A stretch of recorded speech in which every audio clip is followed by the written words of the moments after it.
Assalamualaikum warahmatullahi wabarakatuh. Kembali lagi dengan saya Missy Dwi Suryani dengan NIM 2000-2010, Prodi Administrasi Pendidikan Universitas Negeri Padang.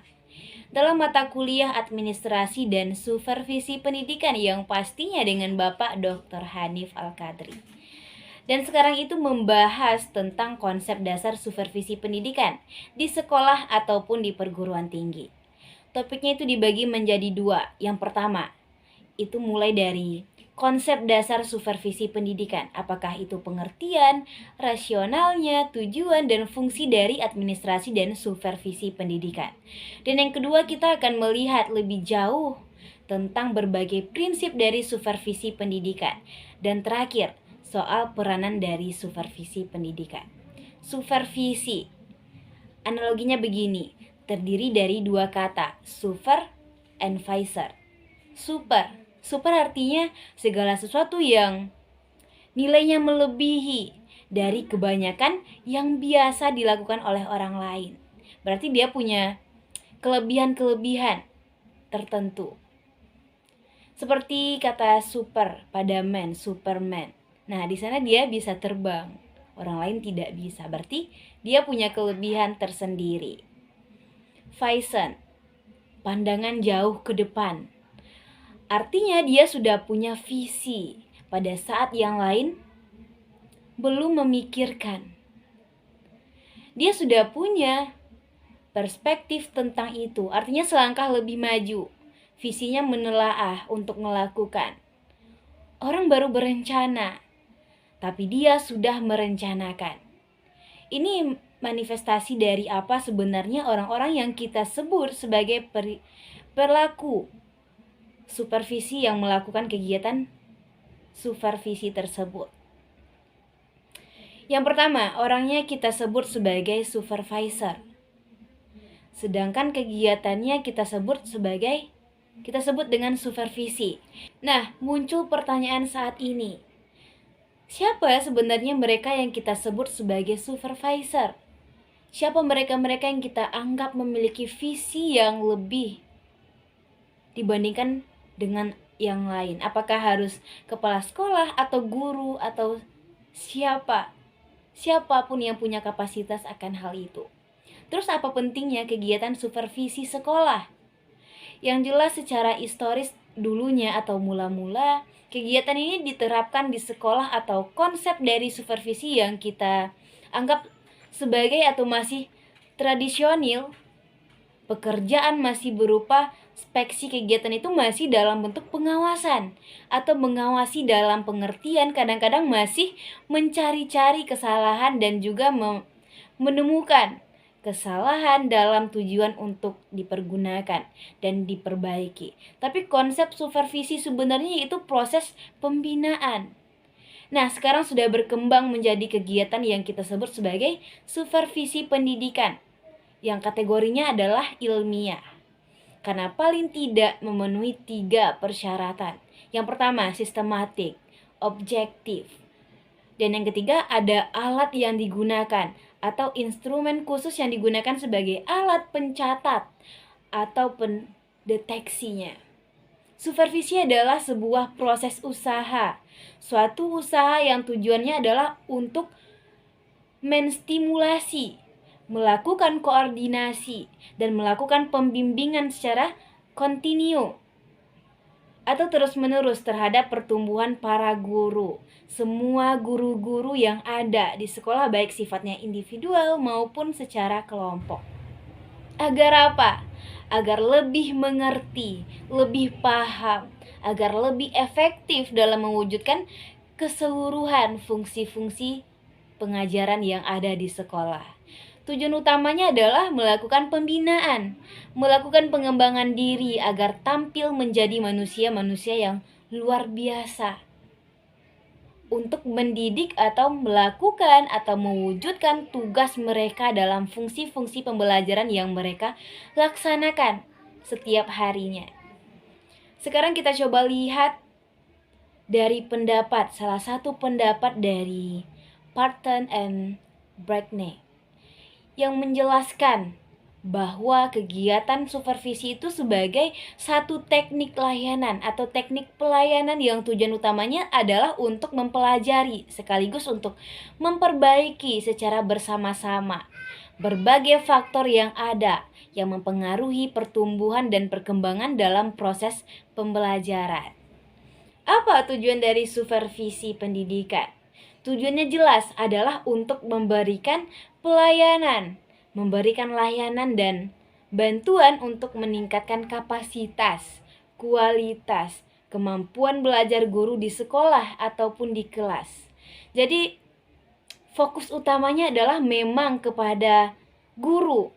Domain salah satu yang menjadi sasaran menurut beberapa pakar terkait dengan supervisi pendidikan adalah satu, mengembangkan kurikulum, mengembangkan kurikulum yang sedang dilaksanakan di sekolah. Dan yang kedua, mencoba meningkatkan berbagai macam proses pembelajaran yang ada di sekolah. Yang ketiga, mengembangkan seluruh staf yang ada di sekolah. Staf yang dimaksud ini adalah guru. Mereka yang bertugas sebagai ujung tombaknya pembelajaran yang ada di kelas. Sekarang kita coba lihat berbagai prinsip dari supervisi pendidikan. Banyak sekali prinsip yang sebenarnya mesti dipenuhi dalam setiap kegiatan supervisi pendidikan yang ada di sekolah. Di antaranya beberapa pendapat dari ahli mengatakan bahwa ada empat prinsip utama. Yang pertama disebut dengan scientific atau prinsip ilmiah, artinya sangat realistik, empirik, dan datanya berdasarkan data-data yang sebenarnya sangat ilmiah, artinya persoalan-persoalan yang dikaji, yang dibantu, dan dianalisis bersama dalam rangka membantu guru meningkatkan, memperbaiki kualitas kehidupannya, kualitas kemampuan atau skillnya dalam proses pembelajaran di sekolah. Itu memang didesain berdasarkan data-data yang ada. Yang kedua, prinsipnya itu demokratis. Demokratis dalam artian bahwa itu dilakukan kegiatan supervisi dilakukan kepada semua orang yang sifatnya sama, karena setiap orang memiliki hak untuk mendapatkan layanan serupa, tidak membeda-bedakannya. Prinsip yang ketiga itu ialah kerjasama semua bagian yang terlibat, khususnya supervisor, mereka-mereka yang disupervisi atau guru-guru yang disupervisi, termasuk di sekolah sebagai lembaga, termasuk itu sekolah karena merupakan sebuah lembaga. Dan prinsip yang keempat adalah prinsip konstruktif dalam rangka membangun, konstruktif dan kreatif. Kita coba telaah yang lain, prinsip yang mungkin dilontarkan oleh berbagai ahli di dalam konsep supervisi pendidikan.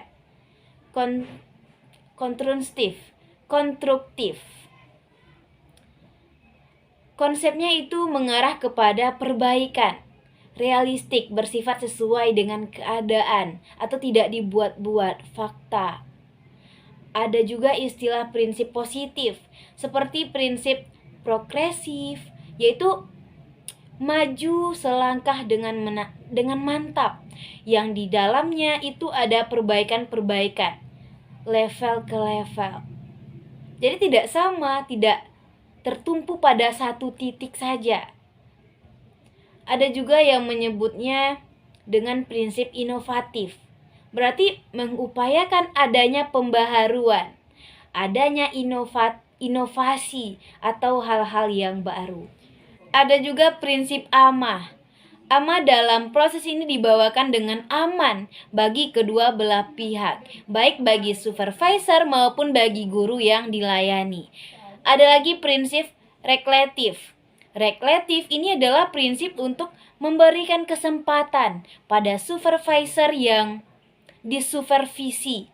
Artinya kedua belah pihak untuk melakukan evaluasi terhadap diri mereka masing-masing atau terhadap diri sendiri.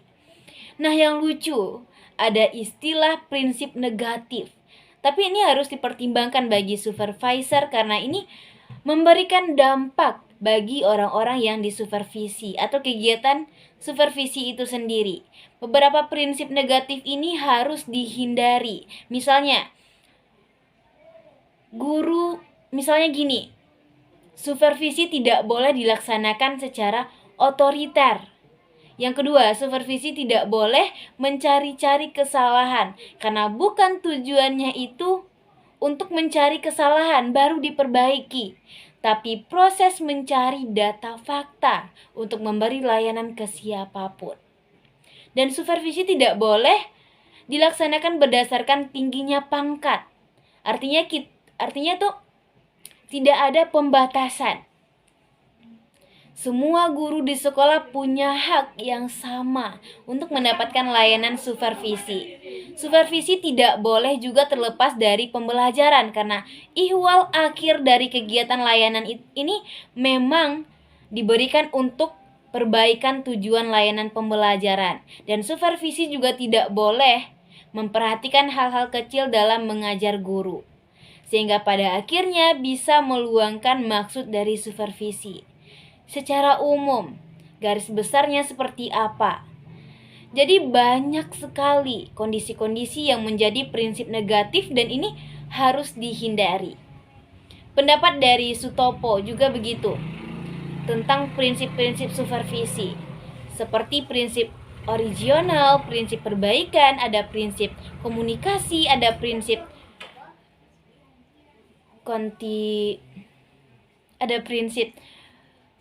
kontinuitas dan objektif. Macam-macam namanya. Sekarang kita lihat seperti apa fungsi dari supervisi pendidikan itu. Kita ambil salah satu pendapat Babon yang turun-temurun dari tahun 1991, masih digunakan sampai saat ini. Ini dijabarkan oleh Surijan dalam bukunya Supervisor on Introduction. Ada 8 fungsi dari supervisi. Yang pertama adalah mengkoordinasi semua usaha sekolah. Yang kedua, melengkapi kepemimpinan sekolah. Yang ketiga, mencoba memperbaiki berbagai pengalaman yang dimiliki oleh guru-guru yang ada di sekolah. Yang keempat, mengstimulasi usaha-usaha kreatif dalam sekolah. Dan yang kelima, memberikan berbagai fasilitas, termasuk penilaian yang terus-menerus dilakukan yang ada di sekolah dalam proses kegiatan supervisi. Dan yang keenam, menganalisis situasi belajar mengajar yang terjadi di sekolah. Yang ketujuh, memberikan pengetahuan dan keterampilan kepada setiap anggota staf yang ada di sekolah. Termasuk yang kedelapan, memberikan wawasan yang lebih luas dan terintegrasi satu sama yang lain. Nah, bagaimana peranan supervisi pendidikan? Seorang supervisor itu dapat berperan sebagai koordinator. Mereka juga berperan sebagai pemimpin kelompok. Mereka juga berperan sebagai evaluator yang akan mengevaluasi kegiatan pembelajaran yang ada di sekolah. Dan supervisor juga bertindak sebagai konsultan. Nah, ini 4 peran. 4 peran yang bisa dimiliki oleh seorang supervisor. Kita sampai ke bagian terakhir. Kita akan coba lihat bagaimana objek dari supervisor pendidikan itu sendiri. Nah, saya tertarik dengan apa yang disampaikan oleh Olivia dalam bukunya Supervisor Full Today School. Di situ dikemukakan oleh Olivia bahwa sasaran atau objek dari supervisi pendidikan itu pada prinsipnya meliputi 8 domain. Yang pertama, memperbaiki pengajaran. Jadi fokus utamanya yang diperbaiki itu adalah proses pengajaran melalui perbaikan kualitas mengajar guru. Yang kedua, pengembangan kurikulum yang dituangkan ke dalam kegiatan pembelajaran. Dan yang ketiga, domainnya adalah pengembangan staf khususnya guru. Dan objek dari supervisi ini kalau kita lihat dari berbagai sumber itu dibagi menjadi 4 secara umum. Yang pertama adalah untuk pembinaan kurikulum. Yang kedua, perbaikan proses pembelajaran. Yang ketiga, pengembangan staf. Dan yang keempat, pemeliharaan pemeliharaan dan perawatan moral, serta semangat kerja guru. Jadi semuanya itu saling berkaitan. Yang tadi ada 3, dan setelah itu muncul pemeliharaan dan perawatan moral serta semangat kerja guru. Demikianlah analisis saya pada kesempatan kali ini. Semoga bermanfaat. Saya akhiri dengan wassalamualaikum warahmatullahi wabarakatuh.